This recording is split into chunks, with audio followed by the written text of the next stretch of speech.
Welcome to the Rim Break Rodeo. We hope this video helps. In this video, I will explain how to study from printed notes using an easy method. First, let's set up your ideal study environment. Gather all your printed notes, textbooks, and any other materials you might need. Find a quiet, well-lit space where you can focus without interruptions. Make sure you have essential tools like pens, highlighters in at least 2 different colors, and a stack of sticky notes. A comfortable chair and a clear desk will also make a big difference in your concentration. Once your space is ready, it's time to engage with your notes. Read through them actively, not just passively scanning. Focus on understanding the main ideas and supporting details.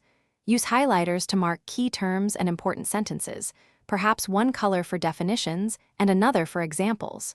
Don't hesitate to write your own questions, thoughts, or brief summaries directly in the margins.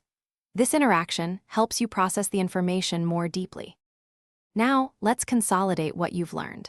After reading a section, create a concise summary in your own words. This forces you to synthesize the information. Use sticky notes to flag pages or topics that you find particularly challenging or that require additional review. Consider reorganizing your notes into logical sections or themes, perhaps using a binder with dividers. This structured approach makes the material much easier to navigate and understand later on. Finally, effective review is crucial for long-term retention. Regularly revisit your summarized notes, perhaps for 10 to 15 minutes each day, to reinforce the concepts. Practice active recall by covering up sections and quizzing yourself on the material. Try to explain complex ideas aloud to an imaginary audience or even a pet. This helps solidify your understanding and identify any gaps in your knowledge. Consistent review will make a significant difference. Thanks for watching. Consider subscribing if we helped you.